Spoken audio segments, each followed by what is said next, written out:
You make Clementine very happy as well. Thank you so much. My mother loved to sing. She thought she couldn't carry a tune, but I thought she could. I loved to hear her sing.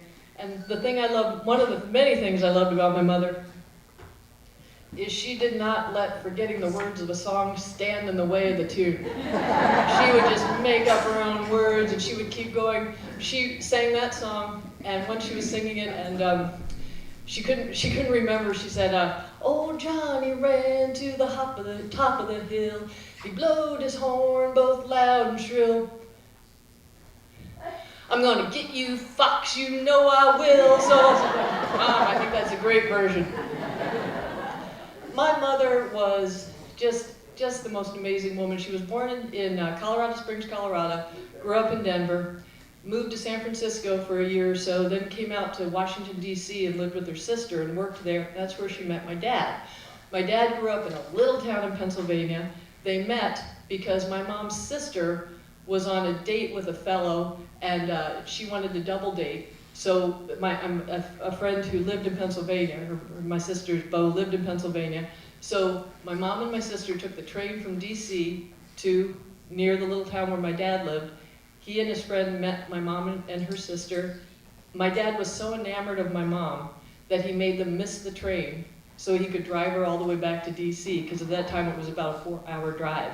So that all folds into the Clementine story, you know, all this stuff folds in. My dad died very suddenly when I was 11, and so that folds into the story too, because as a child, at the time, people did the best they could, but everybody just stopped talking about my dad. So when I tell that story in schools, one of the things I want kids to know is that people die, and it's not your fault.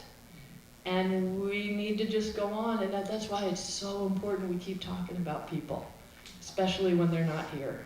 So important. And I love that in that story, thank you. Yeah, I love that. So I love that in that story that happens. So one of the memories I have, the memories I have of when my dad was with us are very vivid. And one thing we shared as a family is something that many of us have endured as a family, which is the rigors of the long-distance family driving trip. We emerged stronger together. My mother made it her mission to prove to my dad that there was country west of Ohio. So every year we would pile into the station wagon and we would drive. And I was an only child, so I was in the very back. This was way before seat belts were needed, so I was in the back with the fold-down seats and my stuffed animals, which would have cushioned me in the event of a crash. I would have been fine.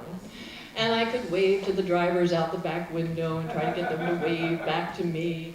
And so we would drive. And of course, the question that you always have as a child to your parents or grown-ups when you're driving is, are we there yet? Thank you very much. Let's say it all together again. Are we there yet?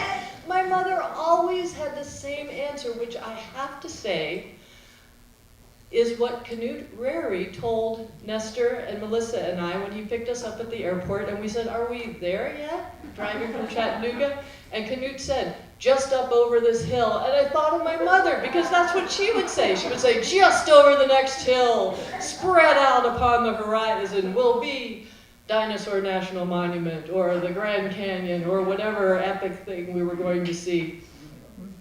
So one year, I was about 5, we were doing this big driving trip. My dad had taken like 3 weeks off work, so we were driving. We had the thermos every morning. My mom loaded it up with coffee for she and my dad, and hot chocolate for me.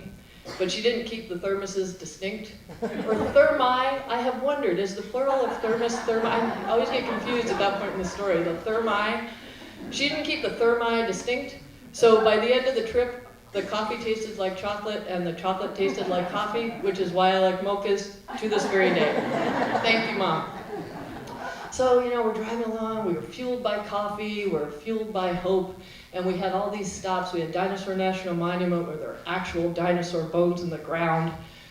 Every kid that age is a dinosaur enthusiast, so I was just over the moon, and I knew not to try to touch the dinosaur bones, because I'd learned that at the petrified forest.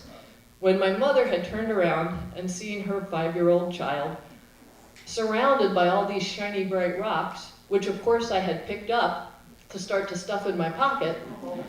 And my mother simply looked at me and said, "Anne, if everyone did that, there wouldn't be a petrified forest." Lesson learned. But I loved seeing the dinos. And then the next night, we were at a motel that had no swimming pool. It was closed for maintenance. The air conditioner didn't work, and 5-year morale was low. So my father said, "Dolores, why don't I take Annie to the movies? Give you a little break." "Great idea," my mother said. So we went off to see the movies. Mom got a break. We came home, and I regaled my mom with the movie we had seen. "Mom, it was the best movie. It had dinosaurs in it, and it had a woolly mammoth, and it had a really pretty lady in a fur bikini. It was the best movie, Mommy. It was so good." "Henry, what did you take her to see?" "Oh, A Million Years BC? The one with Raquel Welch?" "Yeah. Well, it's about prehistoric times, Dolores. I thought it would be educational. My father was a trial attorney."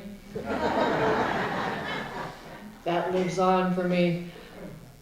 So what I remember the most, and what I tell myself whenever I'm in a school, which I love being in, and after I tell a story, and those of you, us who do this in the schools in whatever capacity, you know that after you've told a story or an anecdote, the hand shoots up from the class audience, and you know the question that you're going to get, which is, "Did that really happen? Is that true?" Now, we all have ways of answering that question, but there's a split second when I get that question where I think, "Oh, I so deserve your asking me this," because of what I did to my mother during that driving trip at Devil's Tower National Monument. Devil's Tower is this amazing place where it's a flat, sandy desert, and there's just this huge, thousands of feet rock outcropping that just shoots up into the sky. So of course we stopped there. And Dad took the tour around the base of the monument with the ranger. Mom and I stayed in the air-conditioned ranger station with the gift shop, 5-year-old priority. "Does it have a gift shop, Mommy? Because I want to buy a little bag of gold nuggets." I was convinced that they were real. My favorite souvenir from a gift shop that trip was a brandy snifter that was double layered, so it had this amber liquid sealed within it so you couldn't spill it.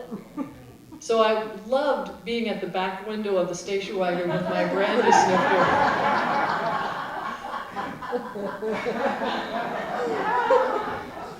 So I was keen to stay in the gift shop with Mom, but the tour was long.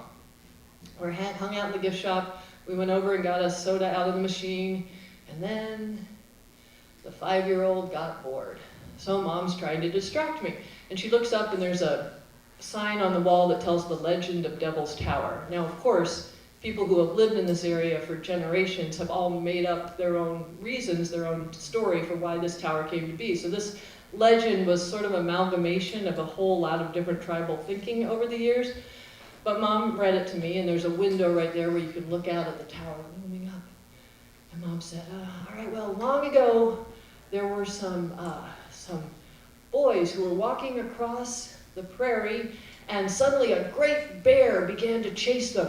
They were being chased by the great bear, and as they ran, they called out to the spirit, 'Oh, great spirit, save us!'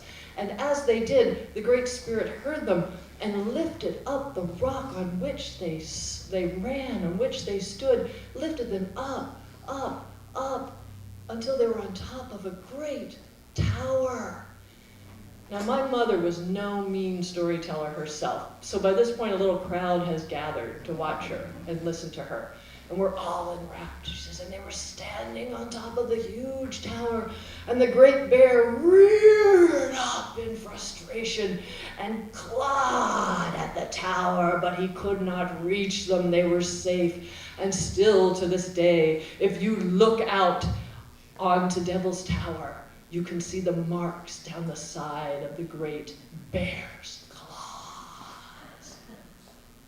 And we all turn, and we look at the tower, which is indeed striated like a great bear has clawed it.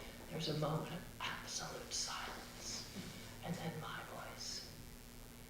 Mommy, do people really believe that? So whenever I get the, Miss Ann, is that true? Miss Ann, did that really happen? I think, I don't know, kid, but I truly deserve your asking that question.